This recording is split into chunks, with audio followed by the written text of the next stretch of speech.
지금 국정원장은 성실한 사람입니다.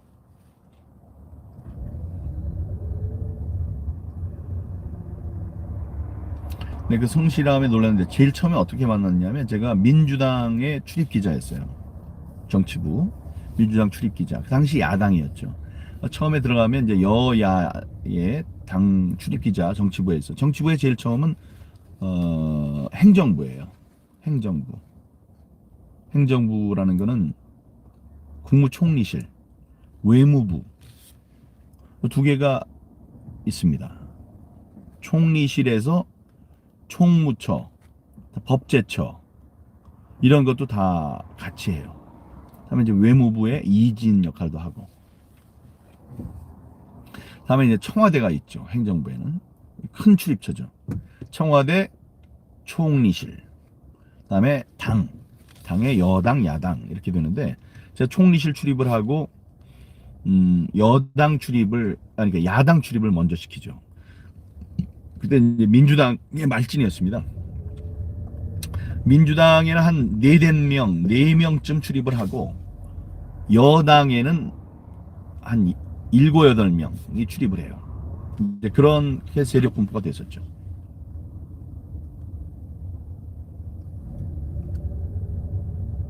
그런데 이제 그때 우리 기자들이 그렇다면 이 정치를 처음 시작하는 사람들은 뭐부터 할까요? 그러니까 정치 뭐 다른 데서 뭐 엄청난 일을 했어. 뭐 자기가 장관을 하다가 이쪽으로 나오고 뭐 저같이 뭐 저 KBS 앵커하고 청와대 대변인 하다 오고 그러면 이제 처음부터 국회의원으로 시작을 할 수가 있는데 그게 아닌 사람들은 어떻게 할까요? 그렇게 아닌 사람들은 부대변인부터 시작합니다. 그렇게 정치를 시작한 사람이 누구예요? 박지원, 김영환, 추미애 이런 사람들이 다 부대변인부터 시작하는 거예요. 그러다 대변인부터 시작하는 사람들이 있어요. 그런 분들은 국회의원이 이제 된 사람들이 대개 이제 대변인은 국회의원들을 시키니까 부대변인부터 시작을 합니다.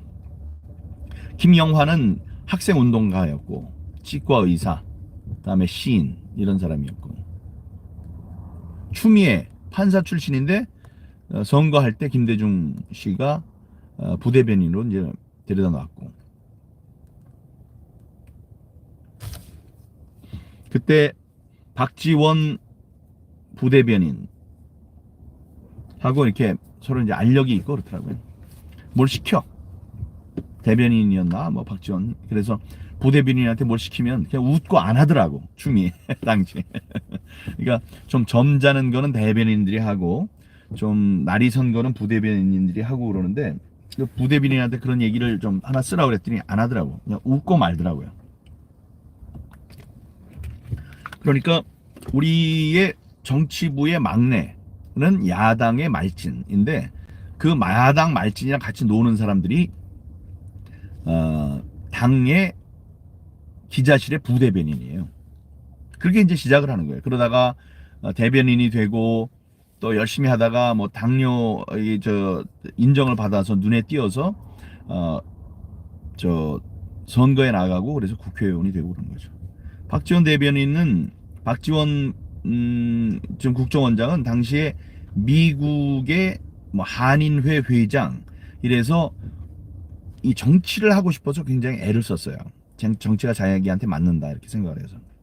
그래서 와서 김대중이 아니다 그때 김대중 대통령은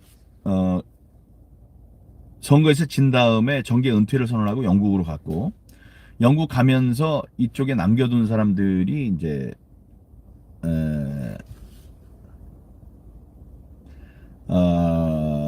이 문희상 다음에 강 보안사령관을 했던 분하고 박지원하고 3명을 이기택 당시 민주당 총재 꼬마 민주당의 총재한테 내려보냅니다. 이 사람을 도와라. 3명은 가서 도우라고 그러면서도 이제 거기 민주당이 계속 나갈 수 있기를 바라는 심정에서 나갈 수 있게 하고 계속 나갈 수 있게 하면서 또 한편으로는 자기의 영향력을 유지를 하고 정보를 끌어내고 뭐 이런 프락치의 역할도 하고 그런 거죠. KBS에 이사를 하고 이번에 무죄를 받아낸 강형규 이사인가요? 그분의 아버님이에요. 아버님. 생각이 안 나냐. 그분의 아버님이에요. 일단 3명을 보냈는데 그 중에 2명은 돌아왔어요. 2명은 문희상과 박지원은 다시 김대중에게 돌아갔지만 강창성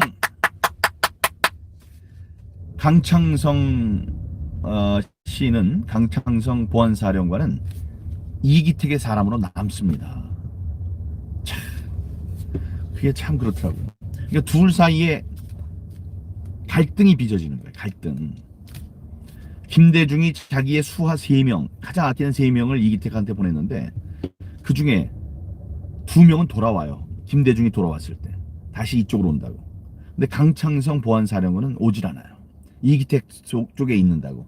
이기택은 김대중 씨가 정기를 은퇴하겠다는 사람들이 와서 자기의 꼬마 민주당을 다 와해시키는 걸 그냥 보게 됩니다. 너무 분개하죠. 그럴 때 강창성 씨는 이기택을 돕습니다. 강창성 보안사령관 항만 청장도 하시고 아주 훌륭한 분이시죠. 제가 그 담당을 해서 광규형이구나. 광규형 이사의 아버지. 강규형 이사는 저랑 동갑 내기.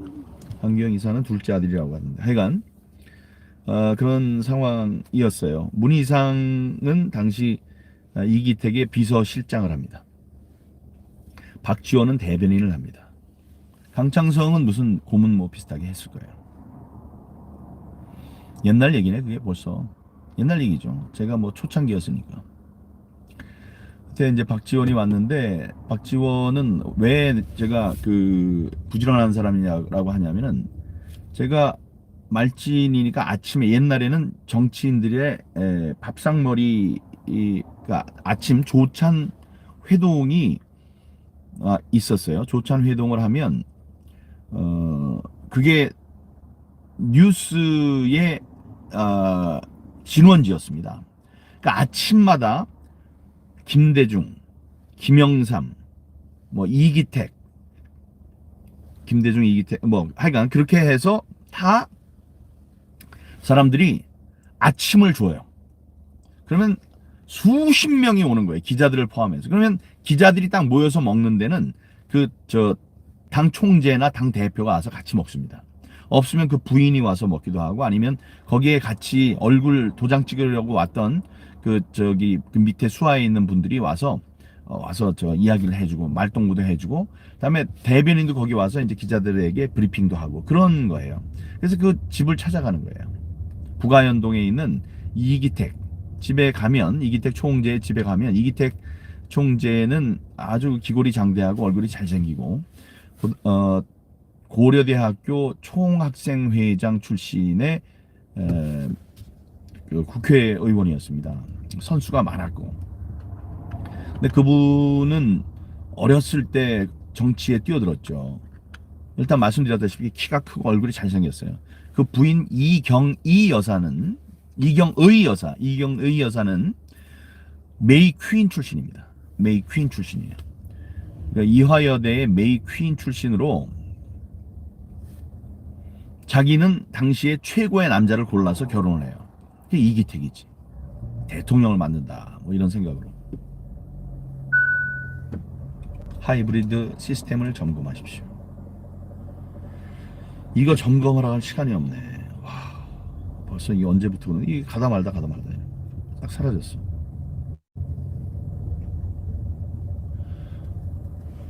말이 이제 왔다 갔다 하는 거예요. 그래도 일부러 이제 그런 거예요. 다 알아들으시면 재미있어요.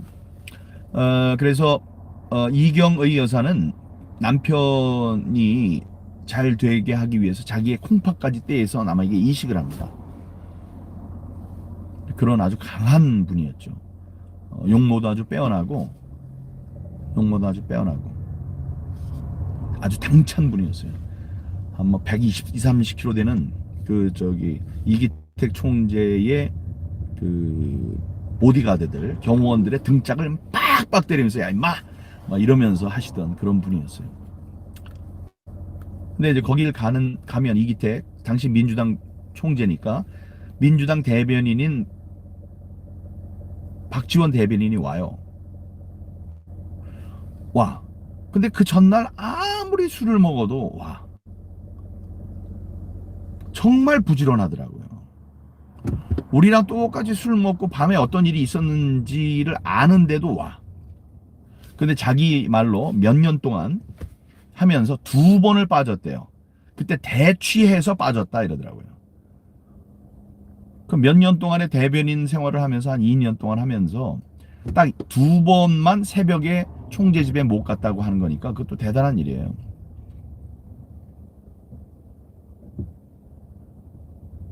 근데 이것만 갖고 내가 그 사람을 부지런한다고 그러면 반전이 없잖아, 반전. 반전 있는 남자 민경욱은 항상 2번째 얘기를 준비하고 있지. 그런데 놀랍게도 여러분,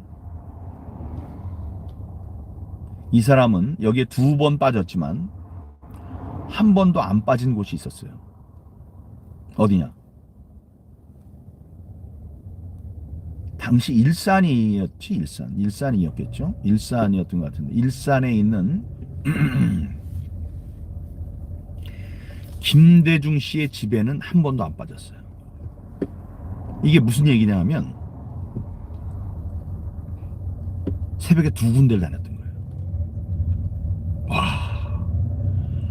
그 한 군데 다니기도 이렇게 힘들고 그런데 이 사람은 새벽 4시에 일어나서 일산을 가서 김대중 씨의 얘기를 다 듣고 김대중 씨한테 다 얘기해주고 몰랐지 사람들이. 그리고 나서 거기에 지침을 갖고 이기택 집으로 온 거예요. 얼마나 부지런하고 무서운 사람입니까? 물론 차가 있으니까 그럴 수 있겠지. 하지만 그 성실한 거는 봐줘야죠. 정말로. 그런 사람이에요. 그런 사람이에요. 그다음에 이 친화력이 대단해요. 친화력. 다음에 특히 기자들의 민원 챙겨주고 이러는 것은 정말 잘합니다. 하다못해 이제 미국에 가요. 미국에 가면 이분이 가발 장사를 했다는 거 아니에요? 김혁규 전 지사는 가방 장사를 하고. 근데 이분은 미국 갔다 오면 그 무슨 이름이 있는 건 아니야. 이렇게 케이스에 있는 것도 아니에요. 케이스에 있는 것도 아닌데 넥타이를 잔뜩 사옵니다. 그래서 넥타이를 줘요. 미국 한번 갔다 왔다고 쫙 주는 거예요.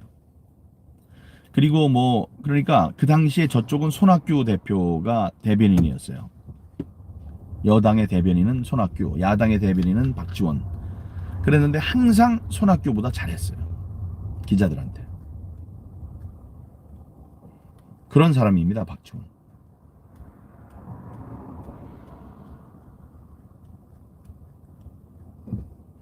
근데 박지원을 뛰어넘는 사람이 누구냐? 김문수. 어차피 이런저런 뭐 얘기하는 거예요. 김문수는 도르코 면도날 거기였다 그러죠.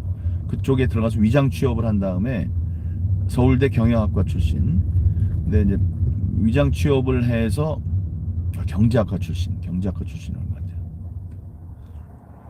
위장 취업을 해서 뭐 뒤집어 엎고 막 이런 일을 했고 옥고를 치르고 이러다가 이제 전향을 합니다.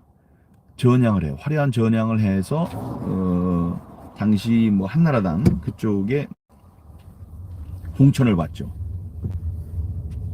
누구랑 받느냐? 누구랑 붙었느냐? 박지원이랑 붙었어요. 부천 소호사. 근데 이제 지금은 이 김문수 지사가 많이 나아진 거예요. 옛날엔 더 촌스러웠어요. 다음에 무서웠어요. 그분. 지금 뭐 70이 되고 이랬지만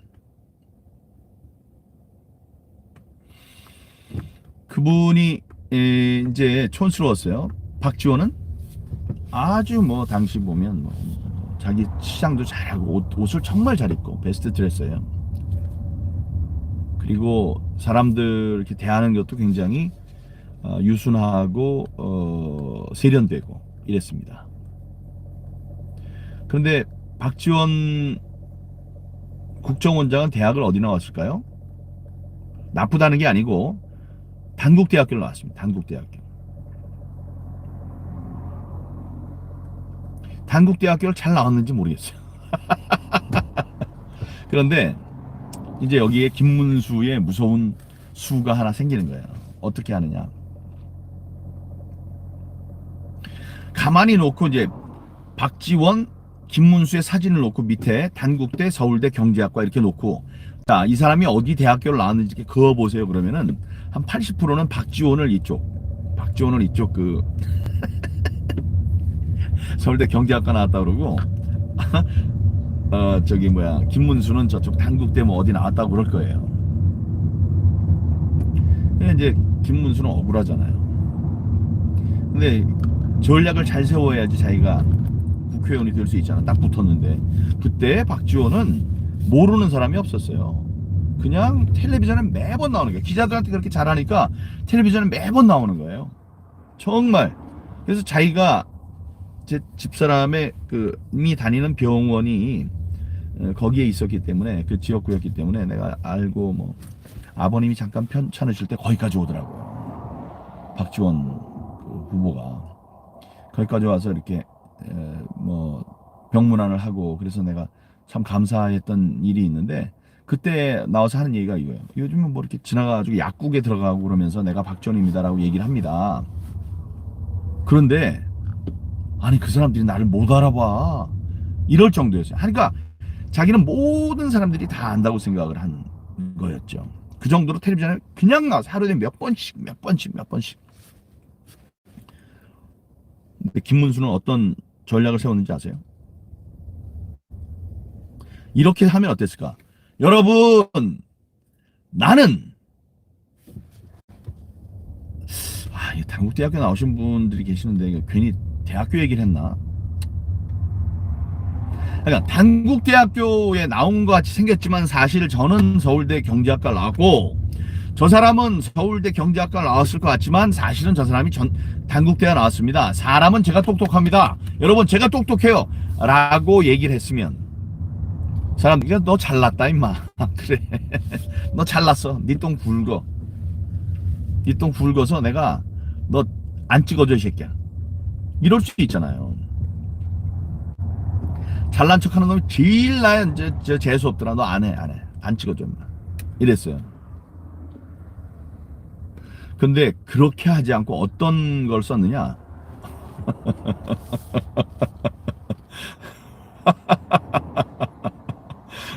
어떻게 썼느냐? 이렇게 얘기를 했어요. 찌라시로 뭘 돌렸냐면 박지원은 대학을 나오지 않았다. 대학을 뒷문으로 들어갔다는 말이 있지만 그것도 사실이 아니다. 박지원은 대학을 나오지 않았다. 이렇게 찌라시를 돌렸어요. 이렇게 사람들한테 직접 그런 게 아니고 그러니까 이렇게 기자들이 슬쩍 알 수 있게 찌라시를 돌렸습니다. 다음에는 어떤 일이 벌어졌을까요?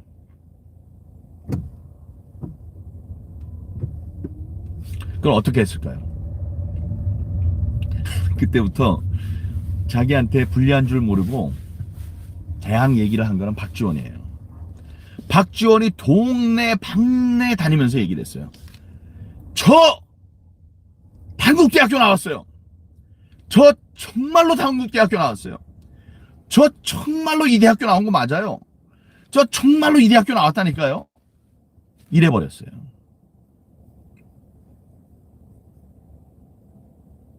그러니까 여기 기억하시네. 자기 입으로 떠들고 다녔다고. 그게 그래? 그러니까 그게 맞네. 저쪽에서 하는 게 사람은 김문수가 똑똑하구만. 이걸 파고들게 된 거예요. 자기한테 불리한지 모르고 그러니까 김문수가 머리를 잘 쓴 거지. 수를 내다보고 자기 입으로 떠들게. 내가 떠들면은 이 저기 반발이 있고 사람들이 역풍이 부니까 나는 가만히 있으면서 저놈이 자기 입으로 떠들 수 있게 하는 게 뭘까 하고 그거를 던진 거예요. 저 사람은 이 저기 뭐야 대학을 안 나왔습니다라고. 그러니까 이 사람 입으로 자기가 나온 대학을 계속 얘기를 했죠. 그래서 대학의 비교가 되게 만들어서 결국은 김문수가 당선이 됐습니다.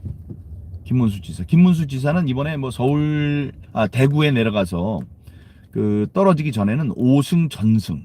자기는 투표를 하면 지지 않는다. 그런 전설적인 사람이었죠. 박지원이 이렇게 두 군데를 다녔다는 얘기를 드립니다. 대단한 사람이에요. 그리고 자기가 이 손금을 본다 그러는데 여기 손금이 이렇게 나 두 손 다 떼었는데 왜 그럴까요? 차가 서 있잖아요. 지금 꽉 막혀서 약속 시간에는 30분 이상 늦게 됐네. 요 손금을 보는데 손금이 이렇게 되게 요 옆으로 이렇게 가는데 손금을 뭐 사람들 안 보고 그렇지만 보는 사람도 또 있죠. 그러면 이렇게 요 가운데 손가락 양 옆으로 손금이 이렇게 나갑니다. 그런데 그게 박지원은 여기로 뚫고 올라와요. 이렇게 뚫고 올라와요. 뚫고 올라오는데 자기 입으로 그랬어요. 딱 보면서 요게 1cm만 더 길었어도 자기가 왕이 된다. 여길 뚫고 올라왔는데 요게 조금만 더 길었어도 내가 왕이 되는 손금인데 이게 아깝다. 근데 정말 이렇게 양쪽으로 흐르는 손금이 아니고 가운데 손가락 타고 올라와요. 손금이. 그래서 그 위에 첫 번째 그 손금 옆으로 간 이 손금이 있잖아요. 거기를 이렇게 올라와 있어요. 특이한 손금은 확실하죠.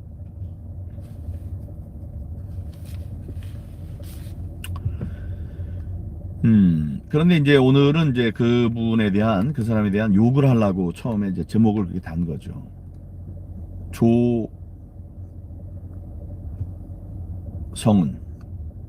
조성은이라는 정체가 불분명한 사람. 뭐 아직 젊으니까. 근데 지난번 선거할 때 영입 케이스라고 그래서 와가지고 설치는데 저는 심정이 뭐 하는 짓이지 좀 생뚱맞았어요. 근데 이번에 다시 등장했더라고요. 아니 그 사람들이 얼마나 대단하고 대표성을 지녔길래 내가 봐도 그 전후의 그 행동들 뭐 천하람 뭐 이런 자들이 있잖아요. 그저 천둥 벌거숭이 같이 뛰면서 나에 대해서 엔티적인 입장을 알지도 못하는 자가 아주 무슨 얼척없는 그런 사람들의 무리를 데려다 놓고 젊은이들을 끌어들이겠다는 딱 봐도 무슨 젊은이여서 이렇게 신선하다든가 이런 게 아니고 아무리 쳐다봐도 뭐 의문스럽고 그런 생각밖에 안 들게 생긴 사람들을 데려다 놓고 이렇게 하더라고요. 그래서 뭐 내가 신경 쓸 게 아니니까 내가 뭐 영입위원회 이런 게 있는 게 아니니까 하지만 저의 인상은 그랬었습니다. 근데 이 친구가 나이가 이제 뭐 어린 친구인데 지금 박지원 국정원장이 뭐 밥을 먹고 뭐 이랬다는 거 아니에요? 그 사람이 기자라면 그럴 수 있어요. 청와대 청와대 대변인을 하다 보니까 거기에 있는 기자가 있는데 여기자예요. 여기자가 있는데 이병기 비서실장이 오니까 굉장히 가깝게 그렇게 얘기를 하더라고요. 그런데 나중에 알고 봤더니 이병기라는 분이 윤석열이 야당을 시켜서 당시 검찰총장인데 야당을 시켜서 모시기를 여당 의원들을 고소고발하도록 사주를 했다. 이렇게 이제 이야기를 꾸미고 있는 거죠. 근데 이제 저는 어떻게 보느냐 하면 그게 아니고 윤석열과 관계없는 서류가 추미애의 수하 검사로부터 김웅으로 넘어왔고, 김웅이 그걸 조성은에게 주었고, 조성은이 그 문서를 갖고 있다는 걸 박지원과 상의를 했고, 그래서 시기를 맞추어서 뉴스버스라는 인터넷 매체에 보도가 되도록 만들었다. 이게 이제 제가 보는 시각이죠. 하나는 고발 사주. 나는 그게 아니다. 공작이다, 이건. 윤석열이라는 야권 유력 후보의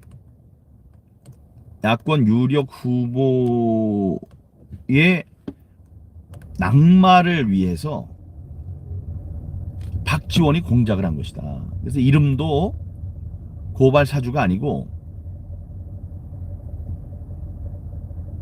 보도 사주 사건, 아니면 박지원 게이트라고 불러야 한다. 이게 이제 저의 생각입니다. 자, 그럼 이걸 놓고 박지원은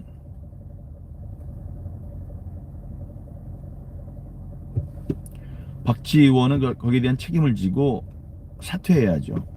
사법당국은 국정원장이라는 자리에 앉아서 그런 일을 꾸민 박지원을 수사해야죠.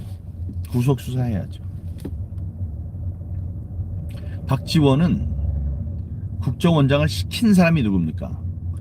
누가 시켰냐면 여러분은 문재인이 시켰지라고 하시겠지만, 문재인이 시킨 것도 맞지만 제 말씀은 국민이 시킨 거거든요. 국민. 그 월급을 누가 줘요? 국민이 주지. 그러니까 누구를 섬겨야 돼요? 국민을 섬겨야지. 근데 국민을 섬기는 거예요? 국민 섬기지 않지. 호랑이의 꼬리를 밟았다, 조심해라, 너 모든 걸 알고 있다, 이따위로 얘기하잖아요. 그걸 어떻게 알았어? 국정원장이니까 알았지. 그걸로 방자하게, 오만방자하게 그거를 저 특정 후보를 죽이는 데 쓰겠다고 지금 그러는 거예요. 협박이지, 협박. 협박죄로 들어가야 돼요.